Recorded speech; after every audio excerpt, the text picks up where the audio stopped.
YTN 단독 보도로 대통령실 이전 비용이 추가로 드러나면서 오늘도 여야 공방은 치열할 것으로 보입니다. 국회에서는 윤석열 대통령 조문 논란도 계속 쟁점이 되고 있습니다. 민주당은 예정대로 참배를 했더라도 걸어서 20분이면 리셉션에 참석할 수 있었다면서 질타했고요. 또 마크롱 프랑스 대통령은 걸어서, 나루히토 일왕은 리셉션 후에 조문을 했다고 지적하기도 했습니다.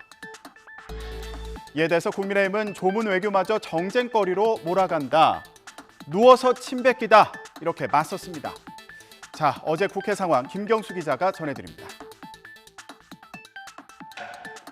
여러 정상들도 우리하고 똑같은 경우가 있었는데 그 나라 국내에서 그게 정쟁이 돼가지고 무슨 조문 외교를 잘못했니, 외교 참사니 이렇게 문제가 된 나라가 있습니까? 아직 듣지 못했습니다. 상갓집에 가서 조문은 하지 않고 육개장만 먹고 온 것이 아니냐, 이런 말을 하고 있습니다. 총리님, 왜 이렇게 외교 일정에 차질이 생긴 겁니까? 일찍 도착하는 분은 그날 하고, 일찍 도착하지 못하시는 분은 미사가 끝난 다음에 조문록에 기록을 해달라 하는 쭉 협의를 통해서 이루어진 것이기 때문에 대통령실도 지각이나 의전 실수, 홀대 의혹 등은 모두 사실이 아니라고 반박했습니다. 런던 교통 상황이 좋지 않아 참배와 조문록 작성을 다음 날로 연기하도록 영국 왕실이 요청한 거라고 설명했습니다. 윤석열 대통령은 첫 유엔 기조연설을 마치고 한미 정상회담을 갖습니다. 한일 정상회담이 열릴지도 관심이고요. 앞으로 순방 결과에 대한 정치권의 평가도 궁금하네요. 자, 국회에서는 영빈관 신축 계획을 둘러싼 논란도 이어졌습니다. 한덕수 국무총리가 영빈관 신축 예산에 대해 신문을 보고 알았다고 답한 걸 두고 민주당에서는 신문총리다, 변명총리다, 이런 지적이 나왔는데요. 신문총리라는 지적, 한 총리의 답변 한 번 때문은 아니었습니다. 반복됐던 엉뚱 답변 들어보시죠. 이거는 현실적으로 영빈관 짓는 예산 878억 알고 계셨냐고 묻습니다. 몰랐습니까? 저는 몰랐고 신문을 보고 알았습니다. 왜냐하면 8월 중순에 헬기가 내리다가, 대통령 헬기가 내리다가 나무에 부딪혀서 꼬리뼈가 상한 거 알고 있습니까? 꼬리 날개가 손상된 거? 신문에서 봤습니다. 신문에서 어떻게 봅니까? 이건 장관한테 보고를 받아야죠. 런던에 몇 시에 도착하셨나요? 현지 시간으로 한 1시쯤 되지 않았을까요? 참, 총리님 너무 답답하십니다. 3시 반에 도착하셨어요. 그래서 3시 이후에 오는 사람은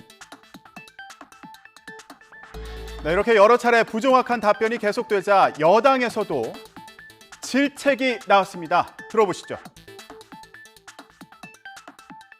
그런데 이게 얼마나 이 코미디 같은 일이 벌어집니까? 총리님이 국가 예산안에 들어가 있는 숫자, 그것도 중요한 영빈관 관련 예산을 모르셨다 이렇게 말하는 거 보면 정말 부끄러워 죽겠어요. 도대체 정부가 제 역할을 하는 겁니까? 개별 사업들 하나하나를 총리님께서 사전에 일일이 보고받지 못했다, 그런 맥락이시지. 일단 이게 이슈가 되고 난 다음부터는 저희들도 당연히 그 상황에 대해서 보고를 드렸었고요. 근데 예산 중의적이죠. 영빈관이 무슨 대통령 개인 사적 공간입니까?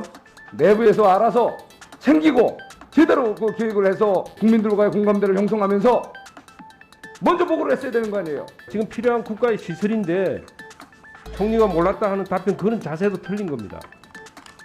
예? 지금 공무원들 자세가 그런 거예요. 국회에서는 국정감사를 앞두고 증인 채택 문제도 논란이 되고 있습니다. 국방위에서 국민의힘이 문재인 전 대통령의 증인 출석을 요구한 건데요. 서해 공무원 피격 사건, 어민 북송 사건 등을 따져보겠다는 겁니다. 그러자 민주당에서는 김건희 여사도 증인으로 부르자는 주장이 나오면 정상적인 국정감사가 되겠느냐, 이러면서 맞섰습니다. 증인은 여야 합의로 정하는 만큼 전직 대통령에 대한 출석 요구는 기선잡기용이다, 이런 시선도 있는데요. 대정부 질문에 이어서 국정감사까지 민생보다는 정쟁에 집중하는 거 아니냐는 우려도 나오고 있습니다.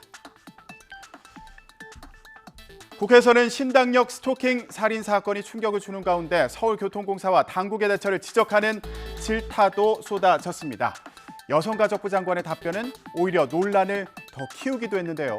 어제 여성가족위원회 현장도 보겠습니다. 직장 내 성폭력 발생 사실을 여성가족부에 보고하지 않아 제대로 된 피해자 보호 조치도 이뤄지지 않았다는 겁니다. 김윤숙 여가부 장관의 발언도 도마 위에 올랐습니다. 자기 자신을 얼마나 보호할 수 있는지에 대해서 충분한 상담을 받았다면 자신에 대해서 보호하는 조치에 대해서 훨씬 더 강화했었기 때문에 이렇게까지 비극적인 사건을 가지 않았을 거라고 생각하기 때문에 저는 그게 주요한 부분이 아니라고 생각합니다. 피해자가 잘못해서 일어난 범죄가 아니지 않습니까? 피해자한테 교육을 제대로 해서 피해자가 스스로 막을 걸 기대하는 것 자체는 오늘 국회에서는 경제 분야 대정부 질문이 이어집니다. 내년도 예산안과 문재인 정부 탈원전, 태양광 사업 등이 쟁점이 될 것으로 보이는데요. 오늘도 치열한 공방이 예상되네요.